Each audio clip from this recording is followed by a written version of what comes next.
Hey, what's up guys? This is 3D Bonfire back with another amazing tutorial, and this time I have some landscape environment training for you. But before I will talk about that, I just wanted to tell you that right now in November 2023 until 1st December for Black Friday, I have a lot of cool stuff for you for free on my Patreon. So if you subscribe to the Nights tier on my Patreon, you will get, for example, this design kit for free with 50 plus elements. Alright, that's already a good start. But on top I will give you also in the Nights tier on my Patreon 100 design elements to just make your scenes more playful and rich. Just check out these beautiful shapes here, alright? Just download them in the Nights tier. On top of that, you can also download in the Nights tier over 40 different pottery and vases assets. Just look at this elegant shape here. You can put abstract plants into it or realistic plants or whatever you want to put into it. These assets will look amazing in your scene. On top of that, you can also download my latest project file for this artwork to get these abstract glass sculptures. Okay, so that's a good start. But then on top of all of these assets, in the next days, you will get some crazy lessons for abstract vegetation outdoor scenes. Okay, for example, like this one, just look at the beautiful shadows here and the plant assets, and I will show you how you can get these beautiful patterns here, how you get some nice variation into your vegetation scenes to make them realistic but also abstract and playful and just let them look nice. Okay, you can also just use grass and do something like this one, and already your artwork will look amazing. These are some of the examples, but of course this will also work in landscape mode. So just look at this one, just put your logo into it, put some plants, trees, bushes into the scene, and this will look amazing. You can also change the scale and do something like this one with different assets. This will also look beautiful. And of course, as I already mentioned, you can only use grass assets. Just be sure that you give it some nice variation in the scale and the rotation and stuff to really let this one stand out and let it look realistic and amazing. And yeah, here are some more playful versions here, but yes, so this is something that you will find on my Patreon. But now here on YouTube, I also want to build something cool with you, and I think what you need to build a vegetation scene with plants, of course you will need a couple of hills or little mountains and just a little landscape. So I think what we need to start with is to explore some different shapes and then give it some beautiful displacement, and already you will have a nice scene for a Mars environment, but also you could turn it into a moon environment.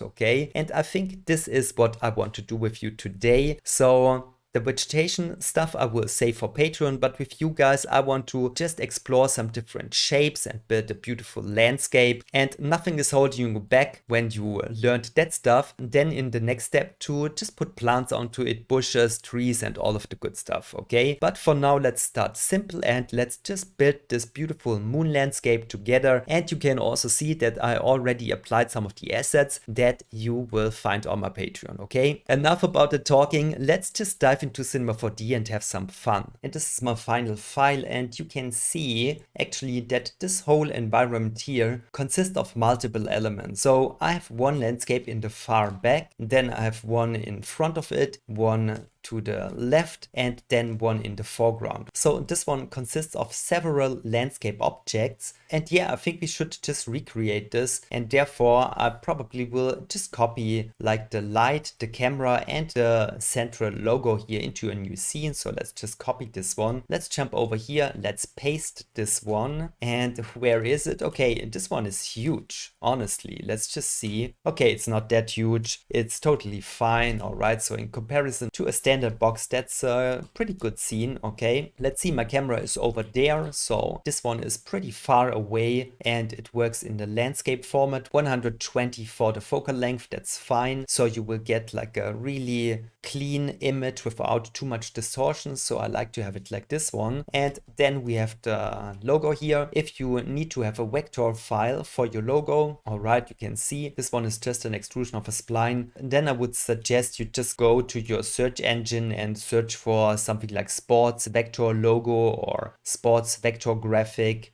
Something like this one. Okay, so I'm pretty sure you will find several files for different logos, but maybe you will just do it with your own logo. All right, and you can also also see that here I have a couple of elements already, but maybe for now I will just put these ones with Alt T into a null and make them invisible. And I will just leave this one up to you. So if you go to my Patreon and download these over 100 elements, then you can just pick which element that you like. And maybe this will just be a nice addition to that more realistic scene. If you have a couple of playful elements in your scene, you can see this is working pretty well. But yeah, you can also make them bigger and just put them into your scene like this one in more like an abstract pattern. So yeah, I think it's just a nice combination of realism, but then you have these playful shapes, so that could also work for you. But now let's make some progress here in the scene. So I think we can get rid of the default cube here, and the camera is quite far back here. That's fine for me. And what I want to start with is a landscape object. All right, so you have already seen this one in my original scene that I worked with several landscape objects. So I think I was using 4 elements or something like that. To just see this one better already from the camera, I will just go over here to panel, make a new view panel and put this one into my layout. And now you could set this second view to your camera, okay, to have it like this one. Actually, I would love to have this one more in a landscape mode, something like this one. All right, so we can do that. This is our final camera, and you can see that this one is way too small. So already I think I can just go into this one, go to object and just move this one over a little bit. Maybe this one has to be like 30 meters, more like this one, maybe even like 50 meters, something like that. We can also make it 50 meters in the depth, for example, or you can also stretch it a little bit, put this one to 30 meters, for example. Now you can see you have to make this one higher. You can change it here, but you can also just click and drag it there and do something like this one. And you can see the landscape by itself will come only with 100 by 100 resolution. So put this one at least to 1000 by 1000. But now when you put this one to 1000 by 1000, you can see that this one more resembles the look of like really big mountains with these ridges and furrows. Okay, so I want to change this one to not multifractal, so deactivate this one, and now you will get more like a look like hills, for example, with grass and stuff like that. So I like this one way more, and now you can just play with this one a little bit. I think we could,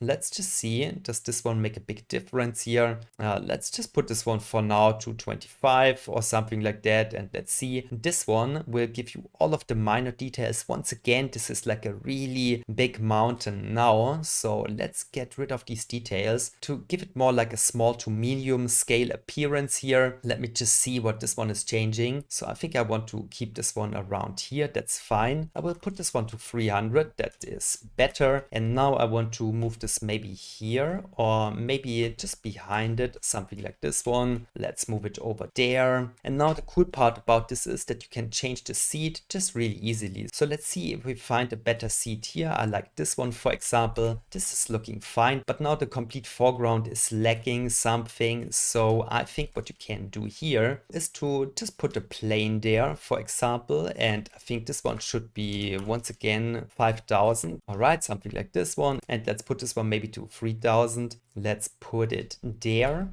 Okay, let's put it really close to it, so it's almost aligning here. This is fine. And maybe with my camera I can just change this one a little bit, so maybe I will just go a little bit closer to it. I think that's also fine, so we don't have to be that far away from it. Let's just go closer to it, for example like this one. Now already we have a beautiful framing here. This is looking nice, and now I think I want to just duplicate that landscape and move it over there. Let's just put it behind it, and maybe we want to move it over there. This one can be a bit higher. Let's do it like this. All right, and don't be scared to also stretch this one. So for example, you can just drag it a little bit. Now you get these beautiful stretching here. I really like it. And of course, now you can change the seed again, but actually no one will notice that this one and this one has the same pattern. But if you just want to be 100% sure, you can just play with the seed now, and let's just see if we find something that looks really amazing. So let me just go through it. I like this one, for example, but let's see, will it look better on the other side? Okay, maybe I will move this one over there. I want to just make this one a little bit bigger.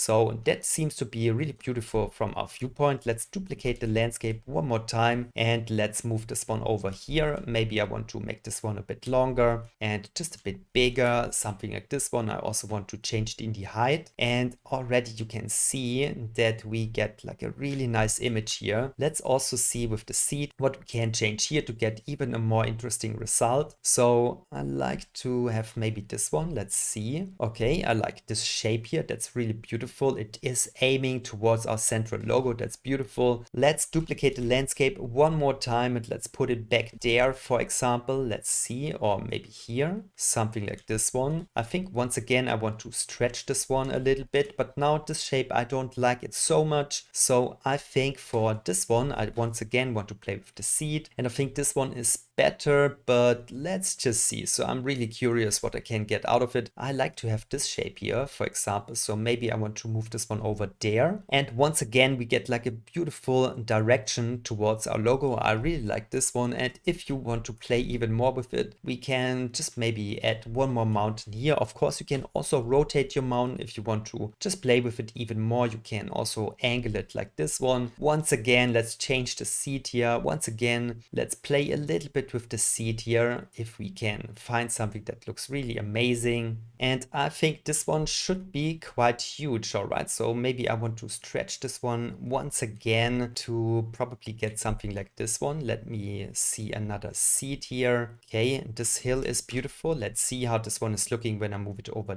there. Maybe stretch it even more. Let's make it deeper, for example, like this one. Okay, still not there yet. Maybe I have to move it up a little bit, do it like this. And I think it should be like maybe even like 2000. All right, something like this one. That looks interesting. Of course, you can take way more time for it, but you can see just with this simple landscape object and with the seed value, you can just create all kinds of beautiful hills here. Let me just see this one more time. What happens if I rotate this one 180? Move it over there. All right, let's see. Okay, something like this one. Okay, so this combination is a little bit wild, but you understand what I'm aiming for here is that you just build your landscape in several layers, and then you can, once you establish this, just play with the seeds and get all kinds of different variations. Okay, so that's pretty simple stuff, right? And you don't always have to go to, for example, World Creator and export real environments, but you can just put them together like this one in Cinema 4D. Okay, you can do it with a lot of layers like I did it here, but I think most of the time you can just do it with 3 layers or even 4, but sometimes you can just go to 6 or 7 or something like that. But I think more or less you can always do it with 4 environments and you will be fine. Okay, so this was the first part, and maybe now I just put a beautiful displacement texture onto it. Okay, all right, and therefore I just fire up Redshift and you can already see the beautiful displacement on these textures. So all you need is to have like a directional lighting, I would say, to get some dramatic shadows. Therefore you can definitely use the sun and sky rig, but you can also use like an HDRI, and this is what I did. So I used an HDRI which is called Sprue Sunrise 8K, and you will find this one for free on Polyhaven if you need that one. And you can see now I just rotate this one around in my scene, and yeah, you can just rotate it to an angle to get really like this long shadows. For example, this one would be a good solution. Okay, and you can see that I combined it with some additional light here on my logo, but for now we can also get rid of it. This is depending on you. Okay, and then maybe let's quickly talk about the materials. So for example, when I just go to these landscapes here, then you can see this is my material. Let's go down here. It's this one, and it's pretty simple. It's from Megascans. So if you need some really realistic materials for your nature scenes, it's always a good solution to go to Quixel Bridge. All right, and then you just search for stone, for example, and go into the surfaces for your shaders.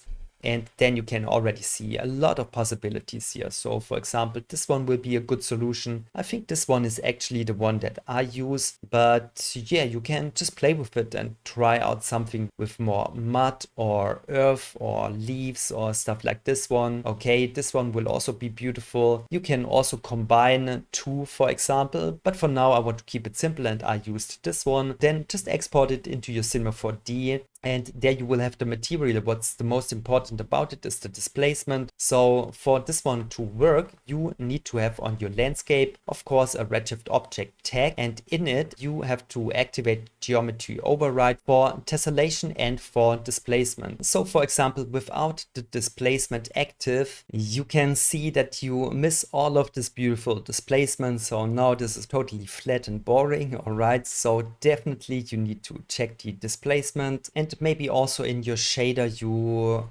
probably need to change the bump map from tangent space normal to height field. I'm not sure if this is important, but I think when you have it like this one, it can probably look a bit wrong. But yeah, I'm not totally sure about this one. So probably when you export the material from Quixel Bridge, this would be set to tangent space normal. And I'm not sure if it should look like this one. Yeah, I will just change this one to height field because then it feels more realistic for me. But I'm not sure if this is the right approach. Anyway, that just feels more realistic for me. And then of course you can play with your albedo texture, so it looks like that I made this one way more bright. So let's put this one back to a gamma of 1. You can see it's way more dark. Okay, I actually like this one also, so let's put this one to 1.2 for example. All right, that feels like a good lighting now, but I think now to balance this one and make it more drastic, I want to intensify the dome light intensity here. And yes, so all in all, that's what I wanted to show you here. And you can see that with a little contrast curve in After Effects, you can make this a little bit more punchy, a little bit more strong. Okay, so yeah, so simple technique here, but this is definitely the basis that you will need for environments. So you can see that once again here I use different hills, but then I put not just a displacement texture on it, but I put some vegetation onto these ones. But all of that stuff you will find on my Patreon. But anyway, I hope that you learned something useful here on YouTube. Consider to download that stuff on my Patreon. But other than that, thank you so much for your time. See you in the next tutorial. Bye everyone.